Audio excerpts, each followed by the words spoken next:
Hello and welcome to Talks to Kids for Sunday the 10th of May. On Friday we marked 75 years since the end of the war in Europe on VE Day. I was watching some of the programmes that were broadcast on Friday to help us commemorate that significant anniversary. And in one of the programmes there was an interview with a veteran, a lady who had served during the war, and she was remembering both what it was like to serve during wartime and how exciting it was when they heard that the war was over and Europe was able to live in peace. Her job during the war was as a radio operator, and in particular she listened in to the messages that were being transmitted from the German warships. They would search the radio frequencies until they heard a message, and then they would listen in secret of course, and write down what they heard. The message would then be passed to somebody else whose job it was to make sense of it. It wasn't understood by the person who heard it, not because it would be sent in German, but because it was sent in code.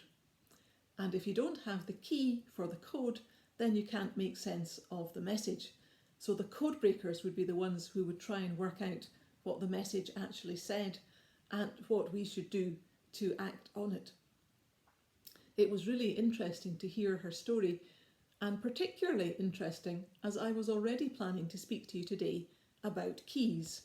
Not the sort of key that you need if you are going to unscramble a code like this one, or like those people did way back in the war 75 and more years ago, but the keys that we use almost all the time for things in and around our houses and that we use to lock and unlock things. I have a number of keys here today and I'm going to show you them. And I'm not going to tell you at this stage what they are used for, but I'll ask you to see if you can work out what they are for, and then at the end I'll tell you what they are for and you can see whether you got them all right. So don't let me forget to do that. The first keys that I will show you, I think you'll maybe guess straight away what these are for. They're keys that I use almost every day, even in this time of lockdown. Keys that I carry with me almost all the time.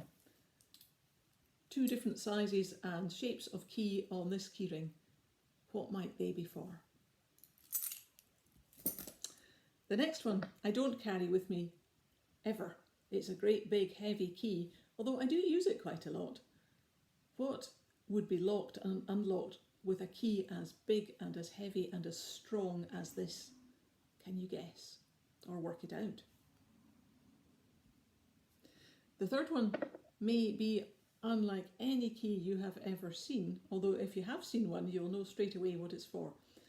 It's in the shape of a cross and it has little holes at the ends here of different sizes and shapes.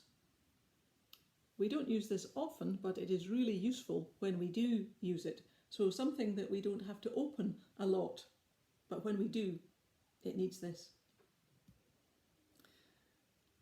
Number 4 is the smallest of the keys I'm going to show you today.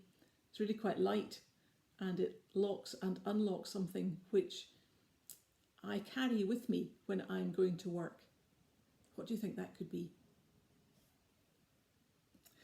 The next one, you may have seen something like this at home. This is a key with a triangular end. So can you think of something that you have seen where the keyhole is in the shape of a triangle that this would fit into? This is what it looks like that way round.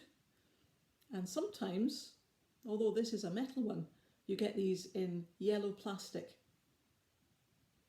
What could that be for? And the next one, a very simple key, an old key, very highly polished with a nice round end. And this bit, the bit that fits into the keyhole, isn't terribly complicated. It's not got lots of notches and grooves in it. So something that doesn't have a great complicated lock on it. You may have seen something like this or be able to guess. That one may be quite simple, but not as simple as this. This doesn't even have an end on it. It's just a metal cylinder with a little hole on the end. And we have several of these in different rooms in the house. What could they be for? And lastly, and even if you haven't known many of these, I'm pretty sure you'll know this one. And there's a really big clue here. If you can see what that is, then you'll know straight away what this locks and unlocks. And the key on this one pops up like that. And I use that quite a lot as well. So, lots of keys, and I will remember to tell you what the answers are. In our Bible story today, Jesus is speaking to his disciples, and he knows that he doesn't have very long left on earth and that his time of his death is coming. And he's wanting to reassure his disciples, to give them words of comfort, tell them not to be afraid, not to be anxious. And he speaking to them, saying to them that he is going to go away and that they should follow. And one of the disciples, Thomas, says, "But we don't know where you're going. So how can we follow you? We don't know the way." And Jesus said, "I am the way, I am the truth, I am the life." I wonder if you have any idea what that might mean. When we are trying to be followers of Jesus, when we're trying to understand more about the Bible, more about the things Jesus taught and the things he wants us to do, when we want to understand more about God, Jesus is saying, it maybe doesn't make sense to you easily, but I am the key. I am the one that unlocks the code. I am the one that opens the scriptures, that opens the Bible stories, that makes it easier for you to understand. So if you follow me, you will know the way. If you listen to me, you will hear me speak the truth. And if you want to have life in all its fullness, then you need to follow me and do the things that I am doing. That is what Jesus was saying to his disciples.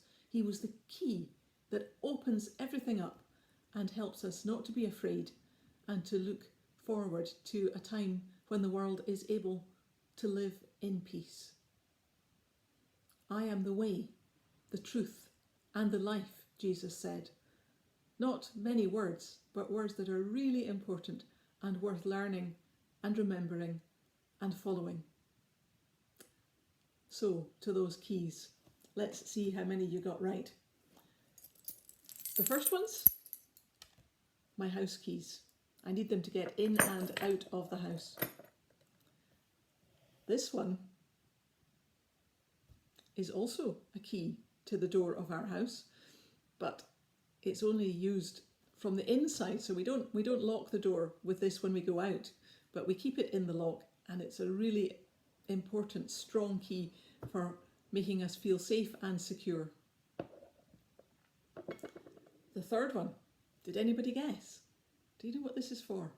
This is for the radiators, the central heating radiators. So when you want to let the air out of the radiator, you put this in the valve at the top and you turn it. And because the valves can be different sizes or shapes, this will deal with almost all the radiators when you want to let the air out. So a radiator key. The little one, the tiny little one, is for my briefcase. So if I've got important documents in my case, I can lock the case with this little key. The triangular one is for the meter cupboard, the meter box outside our house. So when we need to read the gas or electricity meter, give the readings to the company that supplies the gas and electricity, that's the key that we use for the meter box. This one, the sixth one, is for an old piece of furniture, a desk that belonged to not my husband's parents, but his grandparents. So it's a really old key for their desk that we have in our sitting room. The really simple one opens the windows. So it's the window lock, and it's just a screw that goes through the wood in our windows. That's why we have them in more than one room, because like you, we have windows in more than one room. And this one is, of course, my car key. So well done if you got 8 out of 8. Well done if you got any of them, because that means that you've really been listening and thinking. There is a version of the Bible story going to be on our website, and there will be a word search there as well. So if you've got any time, either today or through the week, just go to the website and you'll be able to read the story and print off the word search and have fun. See you next time. Bye.